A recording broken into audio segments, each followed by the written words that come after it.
didáctico. Queremos que la iglesia entera todos estemos aprendiendo y Dios se encarga de lo suyo. Yo me voy a encargar de predicar. Dios se va a encargar de convertir las almas porque es el trabajo de Él. No vamos a hacer el trabajo de Dios. El trabajo de Dios es, a través de su Espíritu, convencer las almas de pecado, de justicia y de juicio, y nosotros vamos a predicar enseñando las cosas que Él nos ha enseñado que debemos darle a la gente, y esa es la parte nuestra. Lo demás, dejemos que Dios haga su parte, y esa combinación va a ser poderosa, porque Dios hará lo suyo y nosotros vamos a ver lo que Dios hace, no lo que nosotros hacemos. A veces pensamos que Dios mira lo que nosotros hacemos y los hermanos miran lo que los pastores hacemos también. Ay, tan bonitos como visitan. Todos tenemos que estar involucrados en esta tarea. Usted dirá, yo invito a mi amigo, yo invito a mi vecino, yo invito a mi familiar, invito al hermano que se salió de la iglesia, que está desanimado, está desalentado. Hay que traerlo. No lo vamos a bautizar, pero que se confirme en la fe, por lo menos el hermano aprenda. Así que cada uno de ustedes es un invitado de honor, porque es un honor, para mí es un honor estar en la casa de Dios. Estar en la presencia de Dios es lo más magnífico. Arrodillarse uno, invocar la presencia y que Dios lo esté escuchando a uno, eso, hermano, ningún ser mortal tiene ese privilegio de tener cámara abierta en la audiencia del trono de Dios. Entonces, amados hermanos, vamos a arrancar porque ustedes, bueno, el que llegó tarde le toca salir tarde. Son las 11:27. Entonces, hay hermanos que a las 12 se van, entonces se van, traten de no hacer bulla. Tratamos de romper de pronto algunos esquemas, hermanos. Yo sentí que el hermano se sintió un poquito raro. Yo me siento en cualquier lado en la plataforma, ¿sí? No se sientan que el que siempre que va a predicar, entonces yo trato de romper eso de que yo llegue a un lugar. El hermano trató de frenar y no, yo no soy ahí. Yo no soy ahí. Eso no me corresponde. Yo pongo las hermanas en la mitad y las mentes de los hermanos. Hoy no predica el pastor, va a predicar una hermana. Rompe uno en nuestra mente, hermanos, esquemas que tenemos y tradiciones. Entonces yo trato de hacer esos cambios así. La hermana del micrófono ya va a quien dárselo, si la invocación a él o dármela a mí. Entonces recuerden esta ley de la matemática: el orden de los factores no altera el producto. Yo soy el que voy a predicar entonces. Vamos entonces a orar. Vamos a abrir la palabra y vamos a hacer una oración. Vamos a inclinar la cabecita y vamos a orar. Nuestro Padre, queremos abrir tu palabra. Queremos con todo respeto acercarnos a ella y en humildad escuchar más que la voz de un predicador. Vamos a concentrarnos en los versículos donde tú eres el que nos vas a hablar. Acompáñanos, Señor, ilumina nuestro entendimiento. En el nombre de Jesús lo pedimos. Amén. Bueno, el versículo de memoria de aquí del culto, que es la lectura bíblica, está en Romanos 6:23, lo conocemos casi todos los adventistas, tal como Juan 3:16. Dice, porque la paga del pecado es la muerte. ¿Muerte cuál?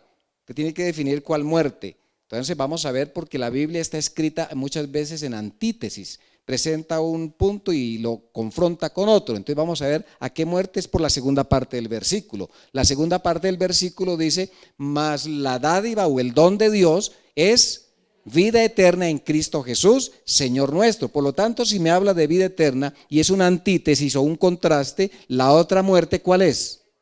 Tiene que ser eterna. Está implícito en esa comparación. Si el texto existiera solamente la mitad de él, sería el texto más desesperante de todos. La paga del pecado es la muerte, hasta ahí. Hasta ahí sería lo más desesperante. Morirnos, condenados. El hombre por causa del pecado está condenado a morir. Eso es claro y eso es real, eso no es ficción, es una realidad. El pecado nos va a llevar a nosotros a la muerte eterna, no a la muerte, la otra, la muerte eterna. La otra la tenemos que sufrir porque ya viene ya una herencia que tenemos, y en Adán todos mueren. Ahí está, todos tenemos que morir y pasar por ahí. Dios proveyó una solución. Ahí sí dice la dádiva, no dice quién. Pero en Juan 3:16 dice quién. Dice que es el Hijo. Y en otras partes dice que es Jesús. Entonces está bien identificado que la solución para el problema del pecado no es una iglesia tampoco, porque nosotros pensamos que la iglesia, la teología católica enseña que la iglesia es la que salva. Esa es la teología católica. Y la teología adventista a veces trata de parecerse. Y es una persona, la salvación no es nadie en particular, la salvación es Cristo. Cuando Jesús entró a la casa de Zaqueo, él dijo algo muy significativo. Le dijo a Zaqueo, él entró a la casa de Zaqueo y ¿qué le dijo a Zaqueo? Hoy la salvación ha entrado a esta casa. ¿Y quién fue el que entró? Entonces, cuando tú dejas entrar a Cristo Jesús a tu corazón, ¿qué entró a tu corazón? La salvación. Salvación y Jesús se convierten en sinónimos. Por eso el que tiene al Hijo, dice 1 de Juan capítulo 5, versículo 12, el que tiene al Hijo tiene la vida. ¿Qué vida? La vida eterna. El que no tiene al Hijo, sencillo, es que es lo más elemental. Esto no se trata de argumentaciones y tradiciones que nosotros podamos tener de decir, no, es que usted tiene que hacer esto y yo guardo el sábado porque yo me quiero salvar. Eso se llama salvación por obras. Esta semana vamos a tratar de estudiar esto bien detalladito. Ojalá que usted, si no quiere venir, no venga. Oye, tranquilos, no pasa nada. Si usted se quiere quedar en la casa y no venir, tranquilo. Esta semana no es una semana para venir a apoyar al pastor. Yo no necesito apoyo de nadie, de paso. Yo no necesito apoyo porque esta obra no es mía. Yo necesito simplemente buscar a Jesús. La invitación de ustedes, busquen a Jesús mientras puede ser hallado. Llamadle en tanto que está cercano. Eso es la invitación. Venir o no venir, tranquilos, busque a Dios. Lo único que yo les digo, habrán momentos que usted querrá venir y no podrá. Se enfermará, estará en cama y querrá venir y no podrá. Mientras tenga hálito de vida, trate. Es una semana muy especial, semana de reencuentro espiritual. Así que no es para bautizar almas solamente. Eso es para las visitas. No, señores, no se equivoquen porque yo voy a hablar a los dos grupos de personas.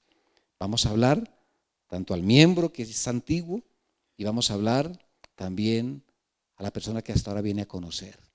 Y él va a conocer del maravilloso plan de salvación. Entonces Dios se ideó algo para que el hombre entendiera la gravedad del pecado. ¿Qué es lo que el pecado ocasiona? Díganme ustedes. Díganlo sin miedo. Es que aunque esa palabra es como fea, pero hay que decirla. Es la realidad nuestra. La paga del pecado es la muerte. ¿Cómo saber nosotros eso? ¿Cómo Dios tenía que transmitirle a la gente en la época de Israel que la paga del pecado era muerte? Ellos tenían que ver la muerte de cerca. No sé si usted ha visto la muerte de cerca. ¿Cómo la describe la gente? Pero ¿cómo es cuando usted dice que yo vi la muerte de cerca? Un accidente. Y usted dijo, personas que estuvieron a punto de morir con el COVID, estuvieron entubados y están narrando su historia. Eso es verla cerca, es ver un hijo que se está muriendo, es ver un hijo que va deteriorándose en el hospital y tú miras la realidad y ves que tu hijo va a morir siendo un bebé. Tú vas a ver ese hijo y yo miro el hijo y digo, se va a morir. Yo como pastor podía ser realista de verlo, de ver a mi hijo y dije, el hijo se va a morir, Señor. Pero yo voy a confiar en ti hasta el último momento, porque Dios es el Dios de lo imposible y entonces Dios hace los milagros no como uno se los imagina, ni como uno se los pide, ni en la forma como usted ora y le dice, Dios, usted tiene que hacer esto y tiene que cambiar a mi marido y darle una prueba y quiere darle un pie para que él te reconozca y usted cree que en el cielo hay toda esa cantidad de tragedias para que la gente se arrepienta. Y la Biblia me dice lo contrario, que cuando el hombre más pecador es, dice, más Dios muestra su amor para con los hombres, Romanos 5:8, que siendo aún pecadores se atrevió a morir por nosotros. ¿No les parece maravilloso Dios? Que se atreva a dar por los que no valemos ni 5, no valemos nada. atribuirnos un valor tan grande como ese. Entonces Dios tenía que mostrarle al hombre la realidad de lo que el pecado produce. El pecado produce muerte. ¿Y qué es muerte? Uno no entiende eso. ¿Cuándo lo entiende uno? Cuando uno está jadeante. Yo no sé cómo uno entenderá la muerte cuando le llegue. Mi padre murió hace 4 años. Buen predicador. En Bogotá, aquí lo conocieron mucho mi papá. La iglesia central de Bogotá. Nosotros nos criamos acá. Y mi padre sintió ya que se iba a morir. Y él hizo llamadas. Yo estaba por allá en una vereda bien alto. Entró la llamada. Gracias a Dios. Él quería despedirse de todos, hablar con alguien. Quería despedirse de mi cuñada. Y yo le hice una conferencia en el teléfono y habló y se hablaron. Yo escuchaba cuando, oh hermano Prada, decía ella. No, yo te llamaba simplemente para decirte que me voy a morir. Estaba despidiendo. Morir, papá, con esa, hablar tan así, de que se va a morir uno, como dice uno de un paseo, me voy a pasear, hermanos. Y sí, ella le decía en el teléfono, dándole un ánimo a alguien que se va a morir. No, uno a veces dice lo que, como por decir, dice, no, usted hermano, no. Y él le decía, sí, yo me voy a morir. Se terminó la llamada. No sé qué más pasó porque yo seguí ocupado. Yo iba a tener allá fin de semana con ellos, Semana Santa. Y al rato llega la llamada de mi hermana Amparo, diciéndome: mi papá acaba de morir, se despidió. ¿Cómo hizo mi papá ahí? Entonces él simplemente habló con todos. Estaba pasando su malestar de su enfermedad, pero él era consciente mentalmente hasta el último momento, hasta que llegó la hora en que él dijo: ya, esto se acabó, dijo. Miren esto tan tenaz. Hubo alguien en la cruz que sí sabía que se iba a morir también y lo sintió. Dijo: esto ya no más, se acabó. Cantaron, oraron, quedó dormido y así dormido quedó. Entonces, ¿qué es la muerte? Cuando uno tiene que enfrentar y poderlo sentir y usted saber que puede estar listo para la salvación o el terror de que uno se va a perder. Eso de la muerte, Dios tuvo que enseñarlo en vivo y en directo. ¿Cómo lo enseñó? A través del santuario. En el santuario, el hombre comenzó a entender más esta realidad, que la paga del pecado era la muerte. Entonces Dios decidió, cuando sacó a los israelitas de Egipto, decidió, mire cómo es Dios de bueno. Los sacó, eran simples esclavos, no valían 5 para los egipcios. Se pusieron a vivir en carpas. Dígame, las casas de ellos, ¿cuáles eran? La ropa. Ustedes leen lo que dice, que no envejecieron los vestidos. Y a veces uno se aburre, las mujeres se aburren con un vestido que le pasó de moda porque ya lo tiene 6 meses y eso está viejo. La hermana hablaba ahora en su reflexión ahora del orgullo. Y entonces uno dice: sí, a veces uno no se siente como a tono. Y la flechita que ahora manejamos, no, necesitamos otro. Y Dios lo sostuvo con la misma ropa, con los mismos zapatos, las mismas sandalias. Y algo más, Dios les dio una noticia: hágame en una carpa. Yo quiero vivir en medio de ustedes. Dios viviendo en medio de los pecadores. Decidió el Señor tomar esa humildad espiritual y de querer vivir con el hombre en la mitad. Yo quiero vivir en medio de ustedes, voy a vivir. Hermanos, piensen un ratico. Ustedes vivir con un pastor una semana. No más Rosa de Guadalupe. Por esa semana. Le toca preguntar por otro lado cómo quedó. Música. Por simplemente aparentar, porque el pastor está esa semana. Nos toca reunirnos en la pieza y decirle: hijos, el pastor está aquí. Yo espero que ustedes, y uno le hace todas las advertencias posibles, de buena conducta y buen comportamiento ante un ¿qué? Un ser humano. Y hay preocupación de conducta. Ahora Dios anuncia, me harán un santuario, Éxodo 25:8. Me harán un santuario y yo habitaré en medio de ustedes. Qué cosa Dios querer compartir con los esclavos un peregrinaje, porque esa carpa iba por donde ellos iban. Qué cosa. ¿Saben que yo me admiro del amor de Dios más de lo que ustedes se imaginan? Es cosa que una vez tiene que como pararse un ratico, hacer un alto y admirar lo que Dios hace por uno. Por eso, hermanos, eso de rogarle a la gente que venga a unas conferencias, no.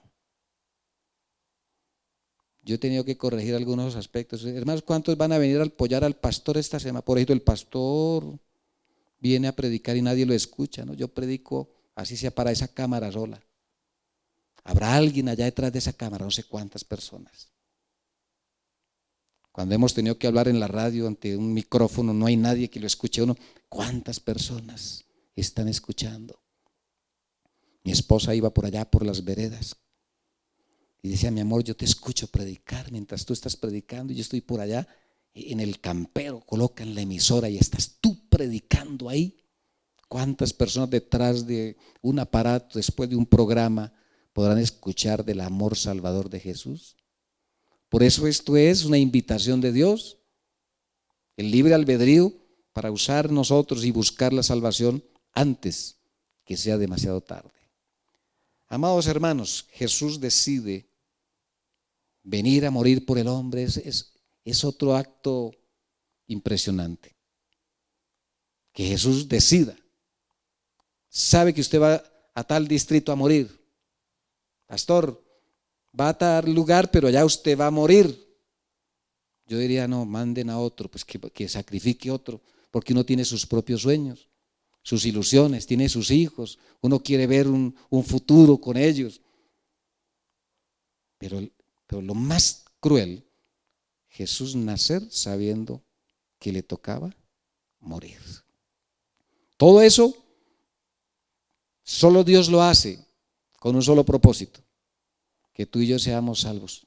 Solo eso, lo que a Él lo mueve, diseñar un plan, diseñar un esquema, diseñar unas enseñanzas para que si uno no lo entiende de una forma, lo entienda de otra. La Biblia está llena de muchas ilustraciones de cómo uno se salva, y si usted no entiende una, no entiende la otra, y si no entiende esto que está difícil, yo el santuario no entiendo, pone las parábolas. El reino de los cielos es semejante a un hombre que sale a sembrar, le pone ilustraciones de las que tú quieras, pero toda la Biblia entera nos está hablando del maravilloso plan de Dios para tu salvación y para mi salvación. Así que, hermanos, yo quiero dejarles a ustedes un detalle, un recuerdo de lo que vamos a ver esta semana. Voy a pedirle a los diáconos, son tan amables, que ellos entreguen a los hermanos este detallito. Diaconisas, otro hermano para que nos rinda otro, ayúdanos tú. Entréguele a cada uno. A los hermanos de la plataforma también. Y entonces, es lo que vamos a estudiar esta semana. Así que, así se vaya la luz, nos va a servir. Porque tenemos la tarjetica ahí. Si usted quiere, tómele una foto y guárdela en el celular para que repase y usted conozca el tema. El tema del santuario, todo adventista del séptimo día debiera conocerlo, las implicaciones que tiene. El plan de la salvación está aquí en miniatura. Usted lo puede leer, lo puede estudiar, lo puede repasar. Guarde esa tarjetica ahí con aprecio. Se la entregamos a usted. Y los amigos que vengan esta semana, pues también le vamos a repartir una. Ahí está. Bueno. Mírenla un poquito para que se familiaricen. Ahí está el propósito del tabernáculo, están los muebles. Esta semana vamos a ver parte por parte. Vamos a estar desde la entrada hasta llegar al arca del pacto. Vamos a hacer esa caminadita. Nos la vamos a dar. Un panorama muy sencillo.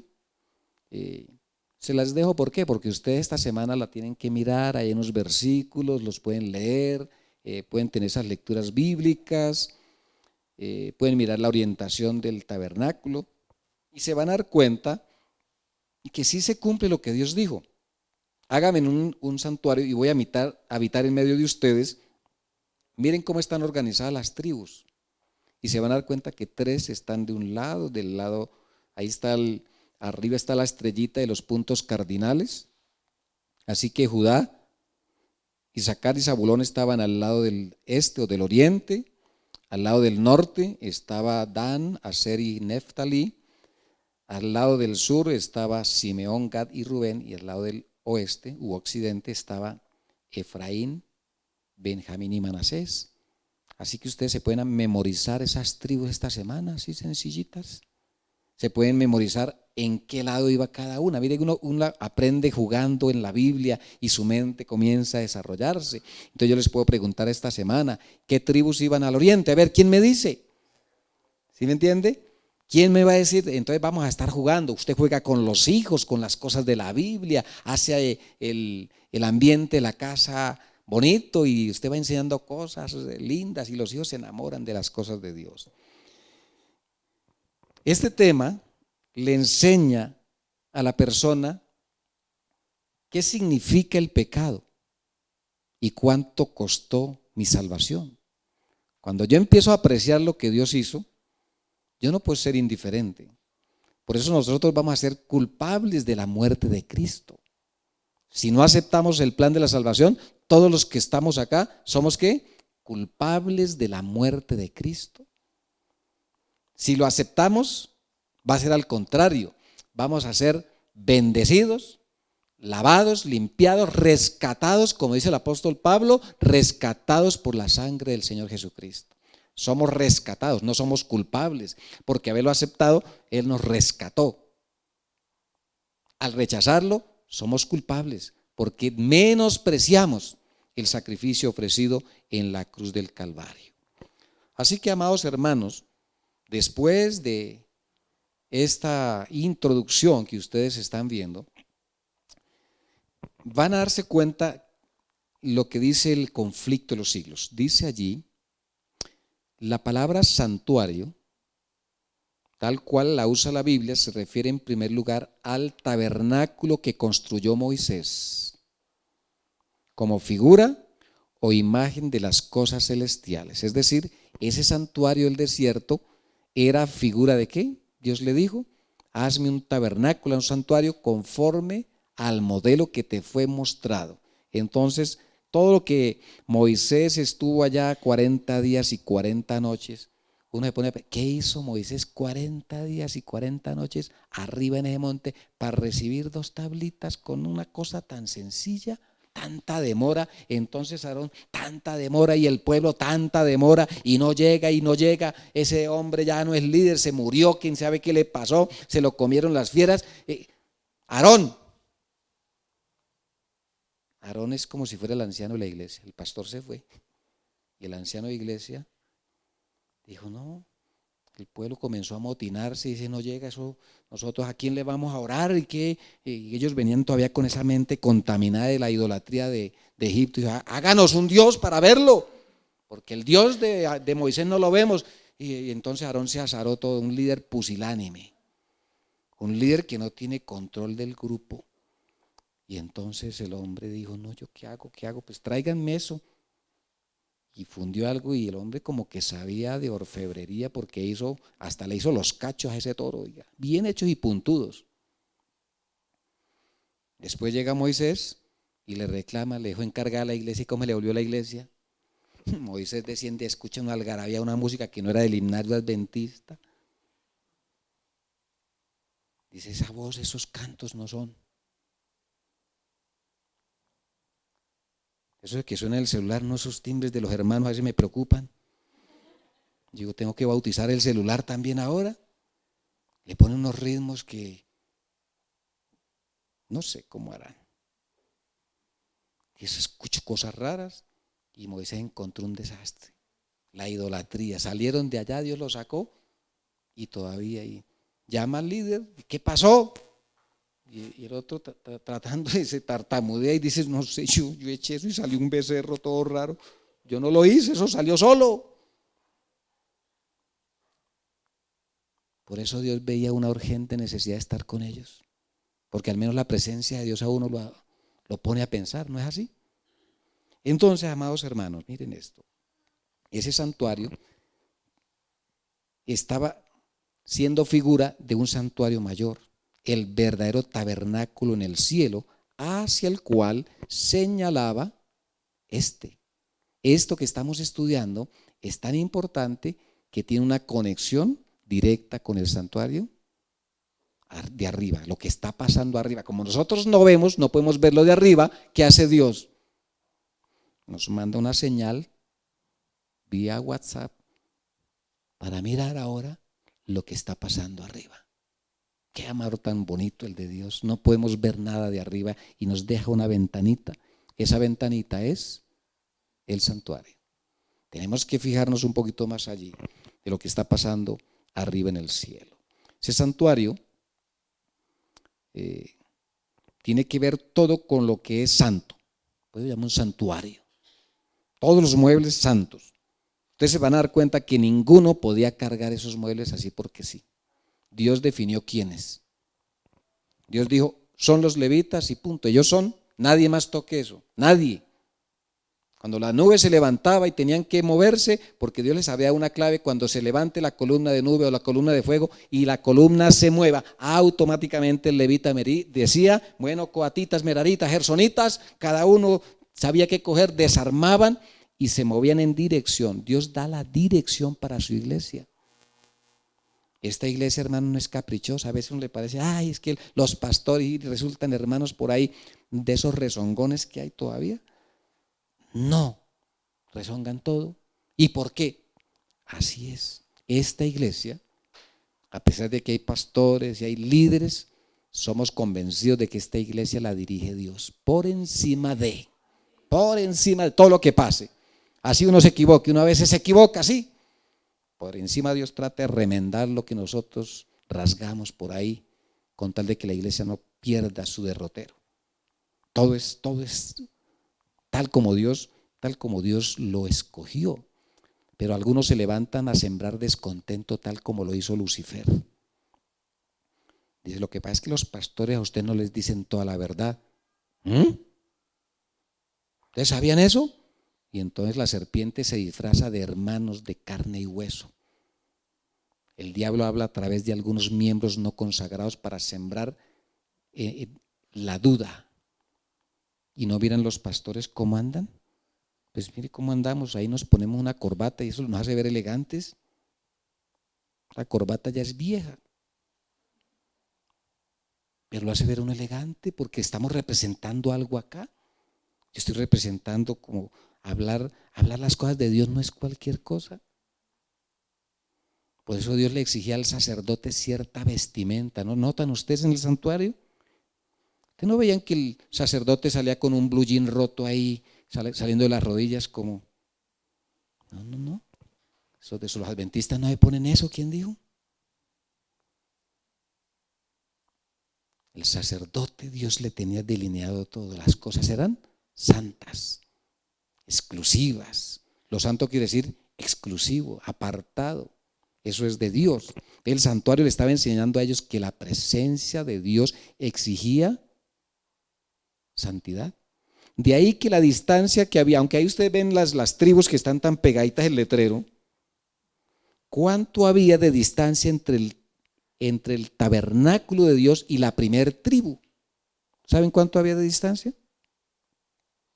1 kilómetro. 1 kilómetro. El centro de todo el campamento era Dios. El centro de todo culto en nuestra iglesia, ¿quién debe ser? No que vino el pastor fulano de tal hijo, lo ensalzaba y la culpa la tenemos todos. El pastor se las quiere dar de humilde y lo ensalzan, entonces el pastor fulano de tal y comenzamos a dar unas descripciones todas macrocósmicas y el pastor sale aquí convencido de que él es ya casi que forma parte de la divinidad. No, el centro del culto, de todo culto nuestro, así sea que usted cante un especial y cante bonito, así que usted haga lo que haga, hermano, el centro no es uno. El centro de toda esta liturgia, de todo lo que nosotros hacemos acá, es Dios.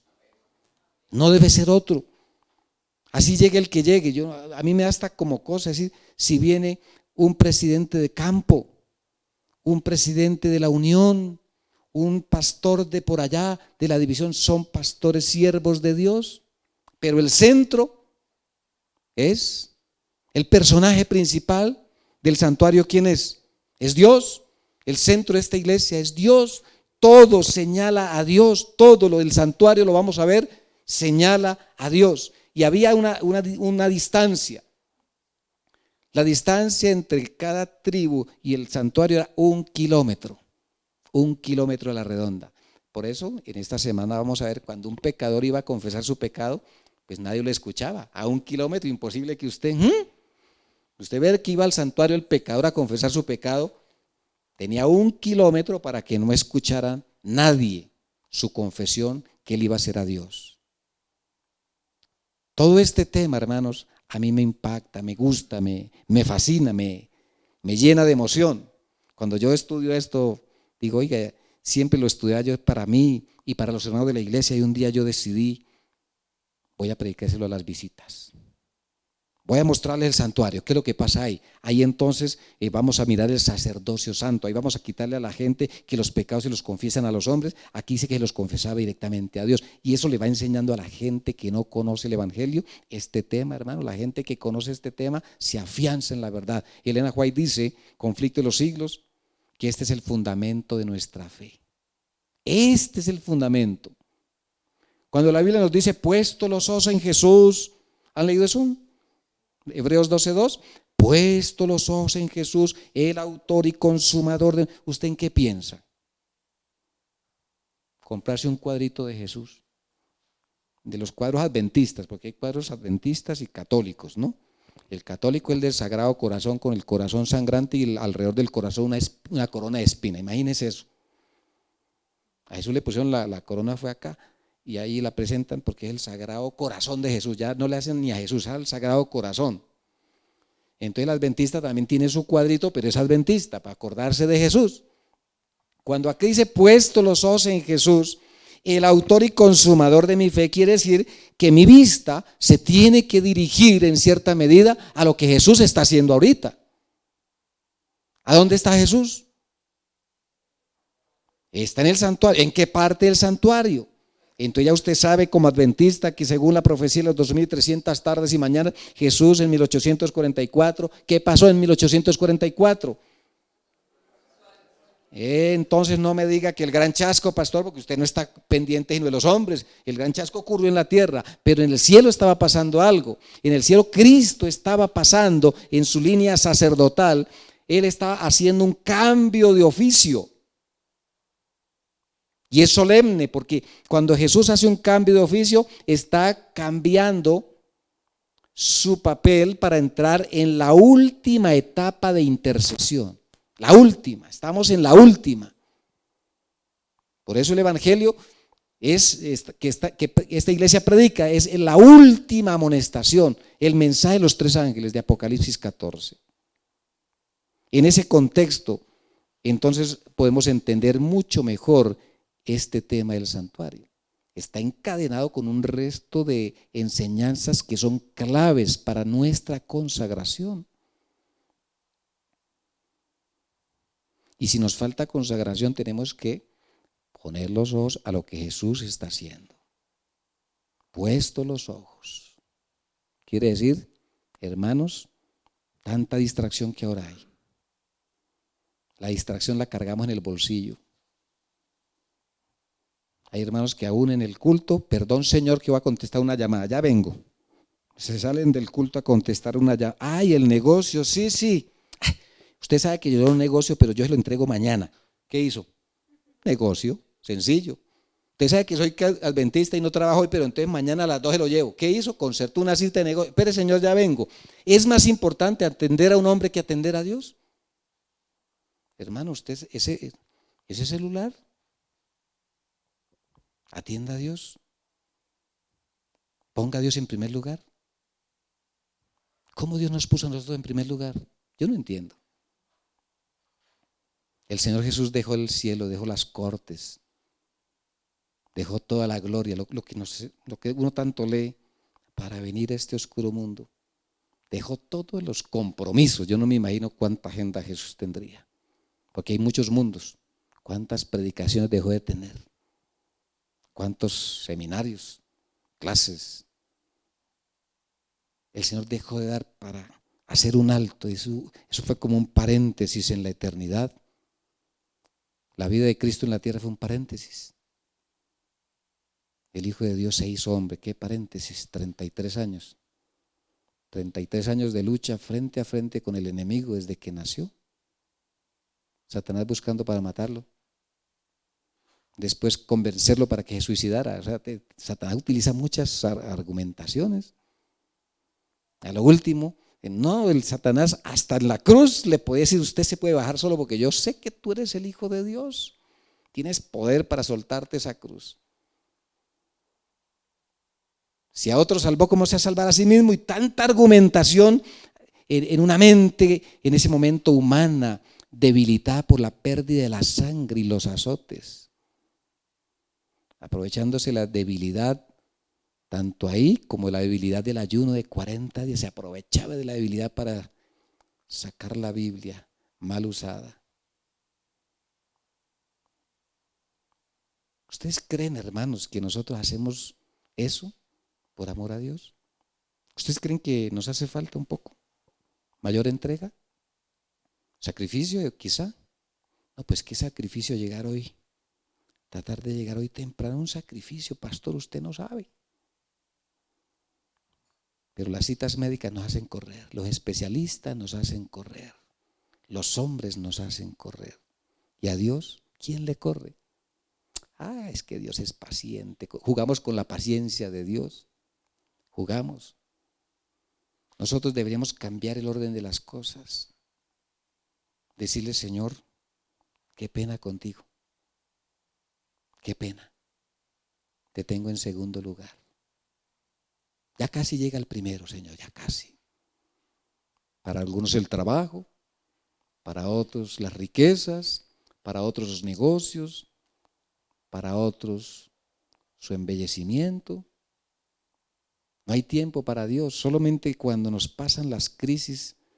Yo ¿sabe qué les digo, hermano? Las crisis son, eso el crisol que hablamos el trimestre pasado, eso no está escrito ahí por casualidad. No está escrito así porque sí. Es porque Dios dice: cuando uno está enfermo tiene todo el tiempo del mundo para pensar en Él. Cuando uno está en una cama comienza a decir: tanto tiempo que yo desperdicié. Cuando uno está con miedo a algo, uno dice: Señor, ayúdame. Y te prometo. Empezamos a hacer promesas. No porque Dios quiera que sus hijos sufran, sino quizá eso lo aprovecha Dios para que tú y yo nos consagremos por completo y caigamos rendidos a sus pies. En el santuario, mis amados hermanos, encontramos muerte y encontramos sangre. Vamos a encontrar ahí que el mismo pecador tenía que matar a la víctima, no era el sacerdote. A veces uno piensa que el sacerdote era el que tenía que matar a las víctimas. O sea, ahí llegaban con eso y el sacerdote, él le facilitaba las herramientas. Toma, le presto el cuchillo. Trajo su ofrenda, bueno, aquí le presto el cuchillo, yo tengo los tazones acá, tengo los lebrillos, tengo los garfios, porque hay que sacar un poco, sacarle las entrañas, tengo todo, yo tengo todo. Ay, no, la sangre, yo la veo y me desmayo. Desmáyese o muérase. Él no le podía hacer eso. Él tenía que sacar fuerzas y tener que introducir el cuchillo, degollar el animal y darse cuenta que por culpa de él murió ese animal. Ahí estaba cara a cara con la muerte diciendo: Él me reemplazó a mí. Él. Yo debía morir y este animalito que nada tiene que ver. Entonces ahí es donde la gente que dice yo soy bueno, no le hago mal a nadie, yo esto, yo aquello, yo soy una persona buena, pues usted es buena, pero es culpable de la muerte de Cristo. Todos somos culpables de la muerte del Señor Jesucristo, somos responsables.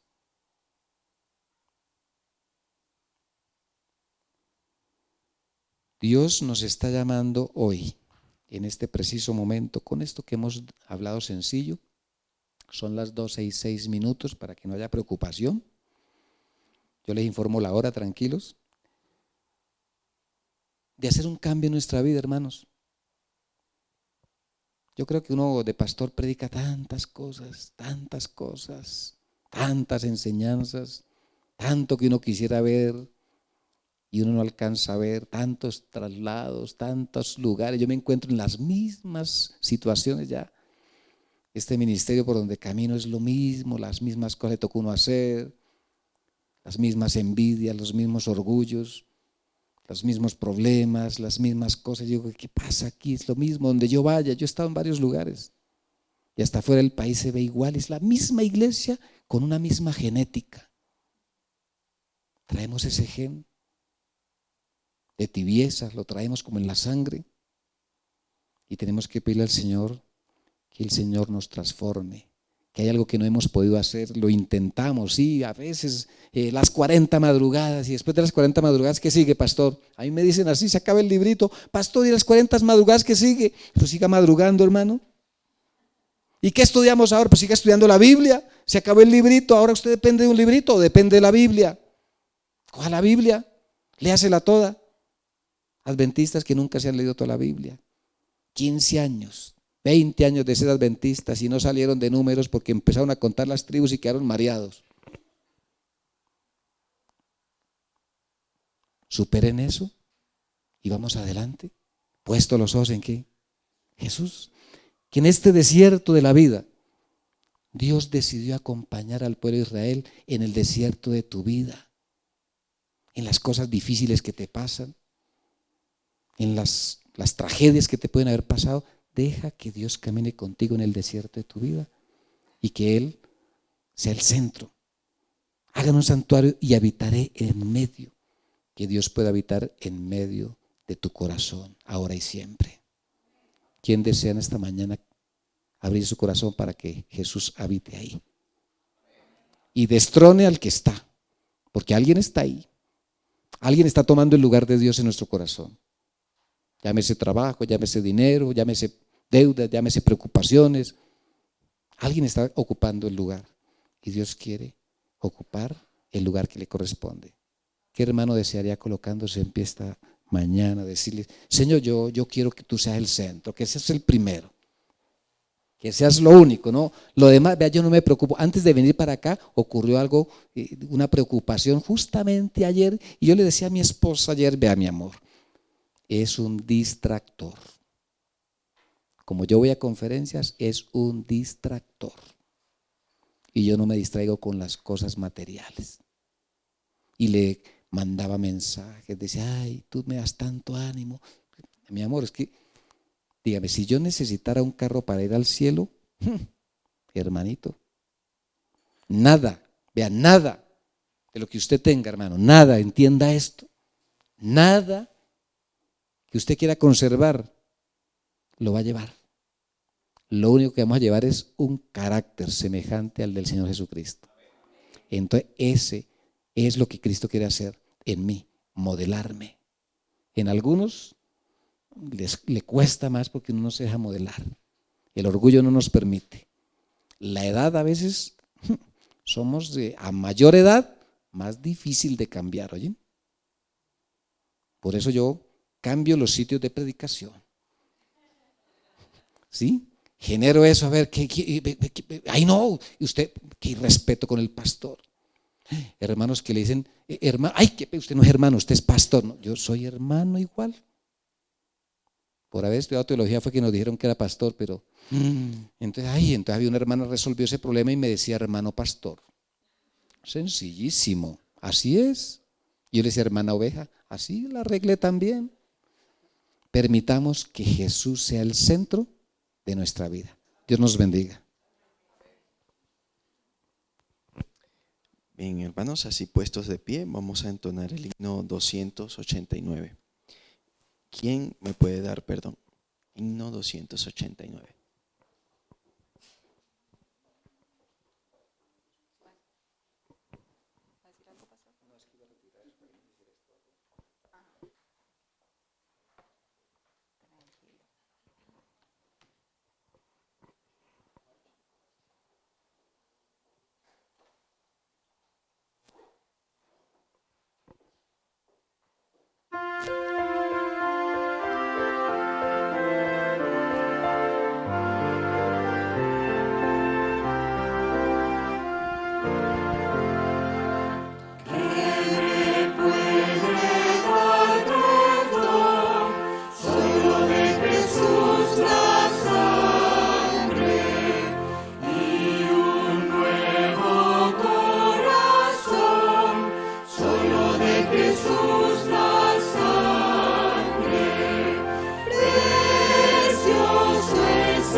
Bueno, hermanos, qué mejor decirle a Dios las cosas que uno postrándose a sus pies.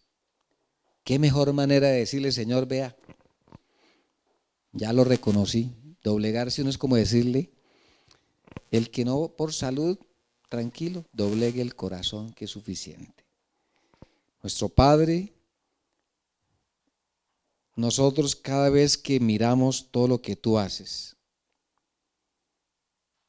no nos queda más que caer postrados delante de tu presencia y darte gracias por ese amor tan inmenso que has tenido con nosotros, en que siendo aún pecadores, te atreviste a dar la vida por cada uno. Reconocemos que nuestro amor nunca va a llegar al punto de darlo todo por ti. Somos demasiado parciales en darte el reconocimiento y ponerte en primer lugar. Las preocupaciones, los trabajos, las angustias. A veces ni nos queda tiempo de estudiar la Biblia, que es lo más sencillo. Ni siquiera sacar 10 minutos o 20 antes de salir corriendo de manera alocada a enfrentar las faenas del día. Pero queremos cambiar. Lo que hemos estudiado acerca del santuario nos lleva indiscutiblemente a hacer algún sacrificio, poner el despertador más temprano, pero queremos ahora que, así como dice que tú eres el autor y consumador, eso quiere decir que es el principio y es el fin de nuestra experiencia. Queremos colocarte a ti en primer lugar en las horas del día y a lo último, que sea el consumador de nuestras actividades, colocando nuestra vida en tus manos cada momento. Guarda a cada hermano, cada familia, cada uno que tiene sus luchas, sus temores, sus pruebas, aún los que nos falta la espiritualidad, los que somos demasiado descuidados, que seas tú el que coloques eso adentro del corazón. Necesitamos que el Espíritu Santo penetre hasta nuestra conciencia allí, él sea el que nos convence, es el trabajo de Él, convencernos de que estamos andando mal y así tomar esa solución de ir rápidamente a Cristo Jesús como la fuente de nuestra solución. Esta semana se habla de la esperanza definitiva y podemos decir que en Cristo Jesús es nuestra única esperanza definitiva para nuestra salvación. Gracias por tu palabra en esta mañana. Llévanos ahora con bien a disfrutar de nuestro almuerzo y permítanos en la tarde llegar a ser siempre tu voluntad. No descuidar que porque es la tarde ya entonces es tarde libre, sino que podamos dedicarla al trabajo misionero y a la actividad de compartir tu verdad. Dirígenos en este viaje hacia nuestros hogares, te lo agradecemos en el nombre de Jesús. Amén.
Bueno, queridos hermanos, especialmente estoy dirigiéndome a los que están por Zoom y por YouTube. Los despedimos, que tengan una tarde muy bendecida, que podamos hacer, como decía el pastor, la voluntad de Dios, que tengamos un buen almuerzo y que estemos acompañados todo el día con nuestro Señor. Y a los que están acá ya en un momento, uno de nuestros diáconos les indicará la salida. Gracias, hermanos, y feliz resto de sábado.